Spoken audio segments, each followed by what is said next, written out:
Hello, ladies and gentlemen, and welcome to the REC podcast, brought to you by REC Comics and Collectibles. I'm your host, Roman Chavez, and with me as always, Erik Icarus. Eric. What's up, host? You can find us on the gram at REC Podcast. You can follow myself at Roman REC Podcast. You can follow the shop at REC Comics, or you can come visit us at 7679 North Union Boulevard in Colorado Springs, and you'll see the wild man of Borneo wherever you find him. All right, one of the greatest nicknames ever. I know, love it. Is that from something else other than that? Is the wild man of Borneo is like something. I'm trying to remember exactly what it is. But I only know it from the X-Men. Yeah, I have to look into that, but it is something. Okay. Like Cable was making a joke. Yeah. God. But yeah. I hope they can get that guy back. I hope that guy's still alive. He was great. He was great, man. Yeah. He obviously did a lot of voices on the show, but I digress. Think so? I think so, because like I kind of heard his voice in a lot of other characters. He kind of sounds like Trask a little bit. A little Trasky. Yeah. Yeah. Maybe. Maybe. Okay, we'll look into this. We will, kids. We'll get back to you. Kids, we had a really, really fun trailer drop today, actually. Much anticipated Spider-Man Across the Spider-Verse. Mm-hmm. The sequel to Into the Spider-Verse, which introduced the world at large to Miles Morales. Yes. Ghost Spider or Spider-Gwen or Spider-Ham. Spider-Ham, Spider-Man Noir. Really did like put a lot of that into the zeitgeist. Yeah, I would say so. Unless you were familiar with the game.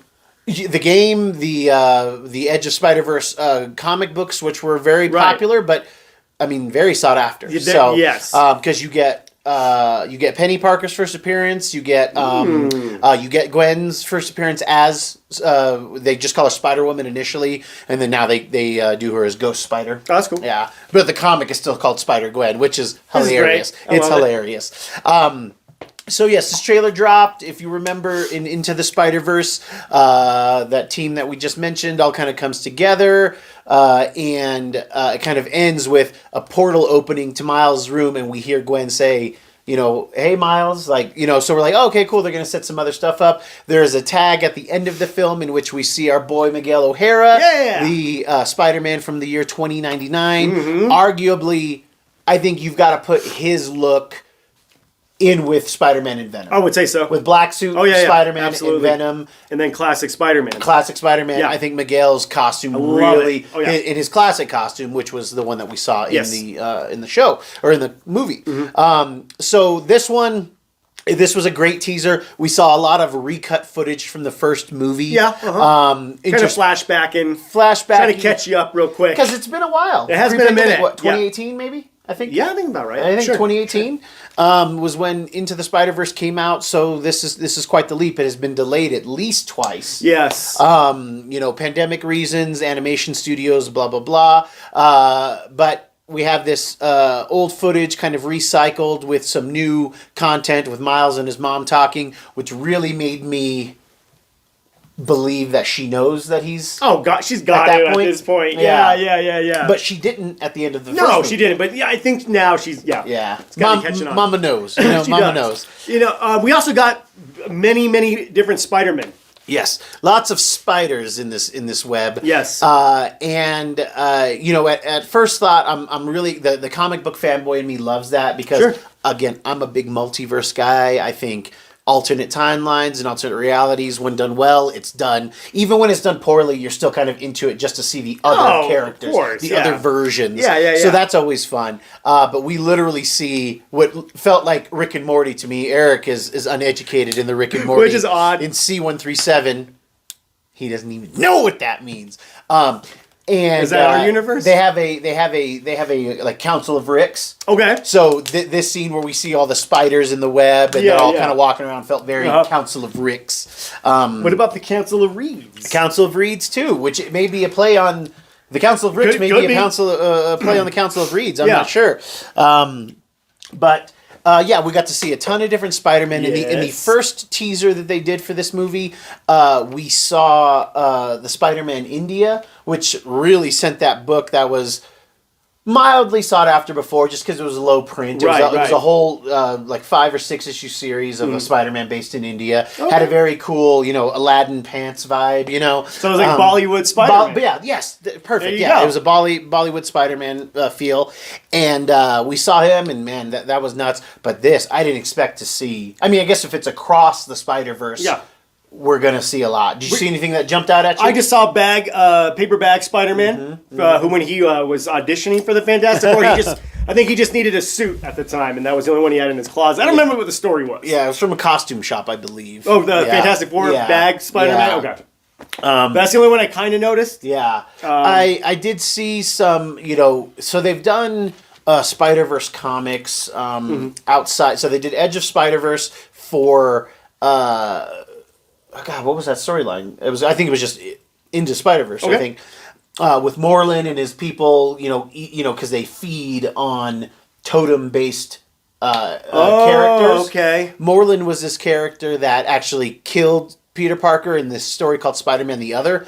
Beat him so bad he had to like make this cocoon to like heal. It was crazy, but it was awesome. I mean, he literally rips out Peter Parker's eye at one point. Jesus, it's vicious. It's vicious. So Morlun and his people. They kind of look vampiric, but they feed on people with animal-based powers. Okay. Like they I keep wanting to say totem. It has something to do with like animal totems. Okay. So he'd go after Black Panther, I'm assuming. I don't think his powers are from a panther, though. You know what I mean? So they have to derive them from the specific so animal. like Armadillo. Okay. Like you wouldn't go after Rhino because he's just a guy in a Rhino costume. Yeah. So like actual people that get their powers from animals. Okay. But the twist, in spoilers, is that since Peter's powers are unnatural, when Morlun tries to feed on him, it gets him sick because his powers are radiation. Very, very cool. I like it. He's like cutting it with that fentanyl. He's cutting it with that loosey goosey. Okay, you gotta make sure your totem based people are pure. Okay, pure. So they've done several different Spider-Verse related books, and we've seen characters like Spider-Zero, which is fairly popular. We've seen pirate spiders, and just all of these different, I think funny Deadpools, but for spiders as well. And just a lot of really fun interpretations. The problem in the comics is what I think is going to be the problem in this film is too much of a good thing. Thank you. It's just too much of a good thing. I was getting ready to say it, but I don't have to now. Because I'm afraid that we're not going to see Spider-Man Noir again, or at least anywhere significant. Right, because he didn't see him in the trailer. I didn't see him in the flashback. I didn't see Spider-Ham again. Exactly. Except in flashback. They were such great characters. They have to bring them back. But I don't want... I would have liked to have seen them add a couple, like Silk. Sure. Silk Shocker. I was literally going to say that. Yeah. And... Oh, excuse me. So I'm concerned that we're obviously just going to get to see them. We're not going to get to interact with them that much, and that's probably going to be a bummer. Sure. It feels like too much too quick. Okay, let's add a couple more. Yeah. Because you could probably add 2 or 3 more, have one of them die, and then it still feel well balanced. Yeah.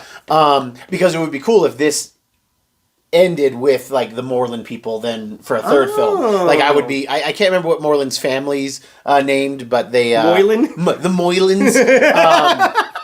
That would have been awesome. Yeah, right? Is it Moylan? Yeah, because apparently we were saying... Apparently, this is not the climate. Never mind. Yeah, we are very inclusive and accepting. Yes. Okay? Yep. But yeah, the trailer did look really fun, but as an older... I'm finding... I'm becoming into my autumn collecting years, so I'm starting to get off my lawn. Well, I would think just in general we're heading into our autumn years. That's true. I'm going to be 39 in a month, kids. I'm going to be 30. Yeah, just months. 30 for the 30th time. Eric's goddamn vampire. Cool trailer. I'm excited for what it brings in. Obviously the big thing was Oscar Isaac reprising the role as Spider-Man 2099. Right. How is that going to play into this? Is this... Because I've always been under the assumption that the 2099 timeline was along Peter's. Yes, that's what I've always thought, So which Peter? you know? Right. Well, I think in the books, the 616, to the initiated, I guess. I think the Miguel is in that 616 universe. I don't think it's a different timeline or dimension or whatever universe. It's Alchemex or Roxxon or some mix of the two. The whole 2099 storyline is really awesome. Well, mostly the Spider-Man one. Well, the Doom stuff is great. The Doom stuff's good. The Punisher one. Yeah, X-Men is not bad. I think we might need to do a little breakdown. Yeah, we might jump into that sometime. But if you got time, you want to jump into some nostalgia stuff, kids, go get some of that 2099 stuff. Not just the Spider-Man stuff, but the rest of it's really good, except for Ravage. Amazing Spider-Man 365, I believe, is the first appearance of Miguel. It has the preview. It's got 5 issues. It's the black Spider-Man cover with a holographic. Yeah, that's right. That's really cool one. They did one for Web of Spider-Man, for Spectacular, for regular Spider-Man, and for Amazing. Yes. Some little knowledge there for you kids. Dropping knowledge. It's what we do here. What we do. At the REC. Hey, we worked it into the show. We got it. So yes, more good things from Marvel, Sony. Yes, Sony's only bargaining chip at this point. But I mean, for them it behooves them to just flood us with spiders. I know. You know, spiders. Yeah. But we had some more DC news this week as well. Woo! Not to be outdone, but never with good news. Only with, oh no, this is happening, or maybe this is good. So a lot of things broke over the weekend, over the last few days. I think we should start with Henry Cavill. Might not be coming back. Dude, he's coming back. He's coming back. Fair enough. I can't imagine. I think that there is going to be some issues with The Rock. Because I feel like The Rock really wants to be Superman, but he can't. So he's trying to be... Because he's Black Adam. So there were some things that came out, like the Hollywood Reporter posted some stuff about how it sounds like they want to abandon Aquaman after this second film, and then possibly recast Jason Momoa as Lobo, which makes way more sense. Lobo is does in hindsight, but you've already have it established as Aquaman. But hey, rest in peace, Snyderverse. Just finish up these Snyderverse movies, since the ones that are done, and then you can do that because. I mean, he's basically Lobo as Aquaman. He's more Lobo than Arthur Curry. That's very true, dude. All that girl and all of that stuff. That would be great. My man. Yeah, that is Lobo. He is the main man. He is the main. You know what? I'm getting more on board with this, but you're right. If we could just, somehow in this Flash movie, if and when it comes out, they just kind of diverge from the Snyderverse, and then we're just left in this new DC universe. Yeah, sure. James Gunn can make it happen. He's making some things happen. Allegedly, Patty Jenkins is going to be leaving Wonder Woman 3. The talk around town is that she had submitted, the script, and they asked her to rewrite some things, and she got upset about it, and so apparently she's leaving the project. Just so emotional. You know how these women get. These Wonder Women. Yeah, Wonder Women. These Wonder Broads. That's Eric, ladies and gentlemen. Eric Icarus, everybody. Hey, look, I'm just saying, if you're going to be a Wonder Broad, or just be a broad, be a Wonder Broad. Bring it up a little. He's trying to turn this. Eric, I don't have my bandana. Eric the Riveter,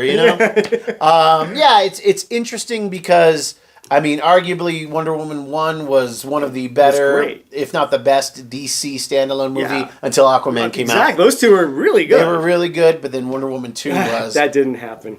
Dog poo-poo. Yes. Yeah. I just didn't care for it. Don't get me wrong. Gal Gadot, beautiful, but it's the hair for me, and that's not her hair. That is fake movie hair, and I hate it. I hate it now. Then I thought Kristen Wiig was great. Well, I mean, for what she had to work with. No, I didn't. I mean, she was fine as as the scientist. Yeah, as whatever as she the was. Nerdy chick. Nerdy chick. Yeah, she's got like a weird name, and I'm drawing a blank. Nerdy broad. God dang it, Eric! You got something in your water today? I'm saying it as a term of endearment. Oh, sure, I bet. Anyway, these broads. I don't know, man. Yeah. If James Gunn and them are trying to reboot, I mean, I don't know that because again, in James Gunn's case, if you're gonna reboot, you got to give it the boot. I'm talking about the Snyderverse. So give it the boot. Yeah, because we can reboot. We gotta have the gun universe. Yes. Under the gun, you know. Ooh. Yeah, his brother. I can't remember his first name. Craglin. His Instagram name is the Judge Gun. Ooh, I like that. Yeah, that's cool. I like that. You know, I would you like to see another Wonder Woman? Would you like to see another actress play Wonder Woman, or would you like them to try to salvage what they can? I'm in the vein of wanting to salvage Gal Gadot. Mm-hmm. I've actually grown to really like her.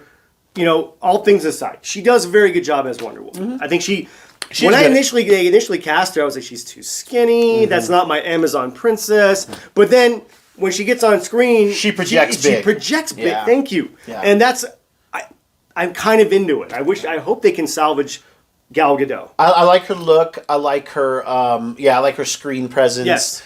She felt like she could stand up with Henry Cavill's Superman. Yeah, definitely. So it would be interesting because, man, that would be a big. I don't think she's so established that you couldn't do it. Right. You couldn't recast, but I don't think our problems are with Gal Gadot. I don't think it is either. I think the problem is DC's got 15 million things going on. Yeah. They can't get a handle on it. You know. They are going to release that Flash movie, right? I mean, they have to. It's supposed to be. It's like the nexus point of everything right now. It's sunk cost. How could you film an entire movie that has any of Keaton as Batman and not release it? It'll make its money back at least close to it because of that. Just because of that. People want to see Keaton as Batman. Yes, and we're talking about the failed Batwoman movie. Just unreleased. Unreleased. Yeah. Okay. Batgirl. Sorry. Batbroad. Because he's also in Flash as well. Keaton's in Flash too. Oh, okay. Yeah, Keaton's in Flash as well. So, okay. So yeah, we had 2 Keaton appearances filmed and done. They're already in scrapped the can. one. Yeah, they scrapped one. So at least we do this. And then somebody had said somebody had pre-Gun had submitted a Batman Beyond script with Keaton and that has since been scrapped as well. But that hadn't gotten any traction. It was approved by the old regime, right? But it's not on track with the new regime, which is too bad.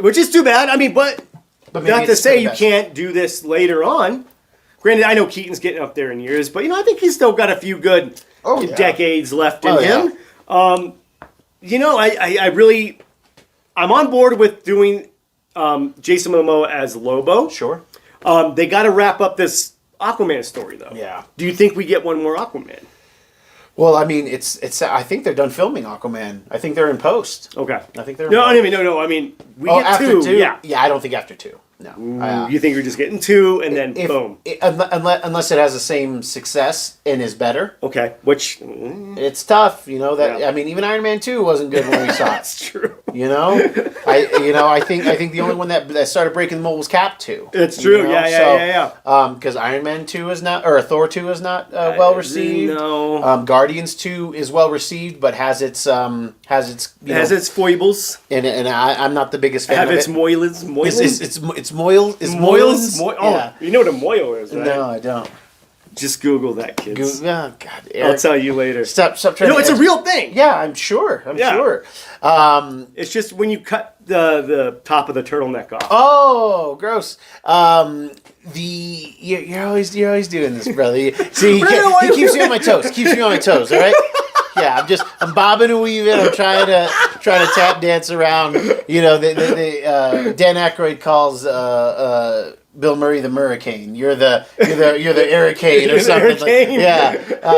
How does one contain the Ericane? I don't know. All right. But I think that if these big changes are going to come to the DCU extended universe, these big cuts have to happen. They have to. And they're hemorrhaging money. They're hemorrhaging fans. Yeah, that's the biggie.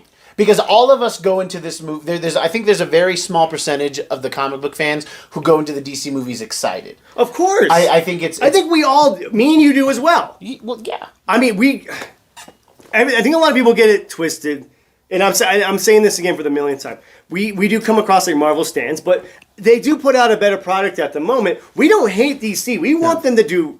Arguably, they're doing this to us. They're doing it to us. They arguably have Some of their characters are just better written. You know, that's why it's like, how do you mess that up? You know, they found a way. They found a way.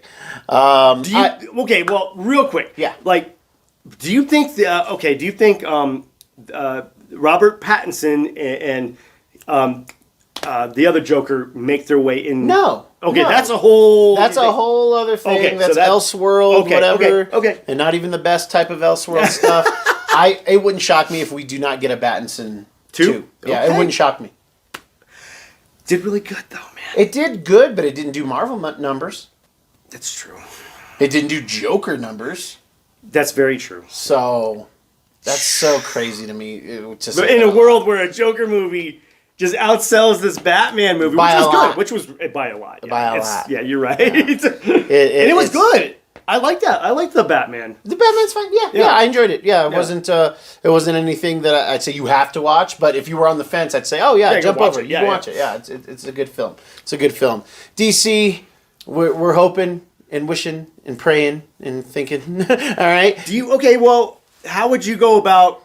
Okay, we'll just spitball here. Spitball. Okay, so how do you think this wraps up? Do you think it all happens in this Flash movie? Like, okay, we're going to get rid of this Snyderverse somehow through the Flashpoint.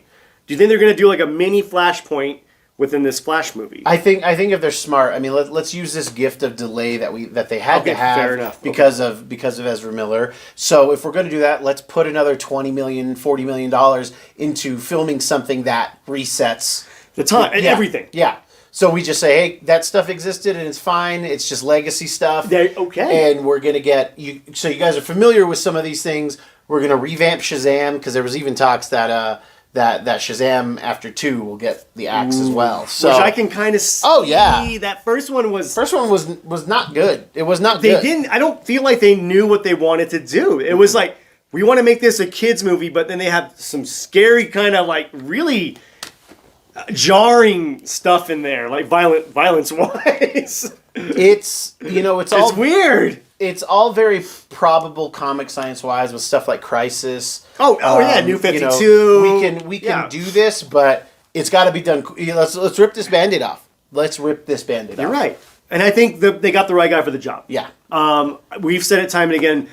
James Gunn can, like I said, I know he's not directing right now, but the guy can handle an ensemble. Yeah. So I'm thinking they're hoping that James Gunn can, work with these different franchises and make them come together again. somehow. Just be the Kevin Feige. Yeah. Pick strong people. Yes. That can make things. Don't be afraid to go into the TV market and all right. that stuff. Because I think that's where kind of DC went wrong too. Is they were just swinging for the fences. Yeah. And which is great, but if you're not delivering, that's a lot of money gone. I mean, Joss was big in television. I mean, he had done obviously Serenity as a feature film. As a feature. That's right. But at the time, I think the biggest guy that they got was Favs. Yep. And still indie fame, but he had done Zathura at that point. He hadn't done Jumanji yet. No, or not Jumanji. Jungle Book. So Kenneth Branagh, that's a big get as a name, right. But who cares? I know. He didn't stick around after 1. That's true. I don't know, kids. It's a lot to postulate, and I'm excited about what I am too, but Patty Jenkins, I mean, I can see why they're letting her go. Yeah. Because 2 just didn't snuff it, and if the third script is anything going to be like 2, I mean, but then again, I did hear 2 wasn't really Patty Jenkins' fault. I heard that was a lot of studio like. I mean, it wouldn't shock me because if with Warner Brothers, right? Because if you look at Wonder Woman, the first one and then the second one, it's night and day. Yeah. It's not even this. It's like the same person, the same team was involved with this. That makes no sense. It's bizarre because we need continuity. That's the continuity. That is how you're going to win DC or at least get back in the fight. Yeah. Right now, it's not a good fight. It is Favreau versus Vaughn in the opening of what's the one I like? Made. Yeah, I like Made more than I like Swingers. I'm sorry, kids. Both very good movies. Both very good. Very good. I think. Well, this could be DC's time to shine if they can get it right. Because Marvel a little on the ropes right now. Yeah. I mean, they've been running a marathon. I think like we've called phase. Is this phase 4? This is phase 4, yeah. Phase 4, the pasta phase. Yeah. I think they were kind of throwing everything at the wall, seeing what sticks, and they were like, okay, that didn't stick, that didn't stick, which I'm Eternals. Yeah. Yeah, your dad still hasn't watched it yet. I've been telling him good for you, Dad. No, do it. It's good. It's fun. Watch it twice. It'll be good. No, It'll be good. no. I don't know. We'll see what happens, man. I'm excited, but I'm scared. Definitely. You know, it's like first day of school vibes. First day of school vibes. Those butterflies. Yeah. Kids, that's our show. If you like what we're doing, please hit that subscribe button. Let us know in the comments what you think of the show. Are you excited about these DC reveals? James Gunn also put out a tweet. He said, a lot of things have been coming out that are going on. Some of them are true. Some of them are not. We have not even figured out which ones are true and which ones are not yet. It was something like that. Make sure you hit that bell so you know when we have new episodes. And stick around. Look out for a new video. We're doing a mystery box here in the shop. It is our Misfit Mutant mystery box, which contains no less than 10 comics, a Eagle Moss lead figurine, which was imported from the UK, 2 packs of trading cards from the 90s, and within these boxes, there are keys. There's a first appearance of Gambit, of Omega Red, some other Jubilees in there somewhere. My hotel keys are Eric's hotel keys are in there, okay? It is a motel. It is in the South, okay? Take an Uber, kids. Take an Uber. But we are going to open this gift up. We had a friend of the show, friend of the shop, Robert, buy one for himself to take home to open on Christmas. Left one here at the shop, said open it during the show. We're going to open it separately from the show. And then, show people what they can get. So, with the bell, make sure you know when that's coming up. It'll be a video following this show at some point, kids. Eric, do you have any final thoughts for us? I do. James Gunn, I need a saga. What's the saga? It's movies for the blind. All right, kids. Thank you guys for watching. Thank you for listening. I have been your host, Roman Chavez. I'm still Erik Icarus. And always Erik Icarus, kids. We will catch you on the next podcast.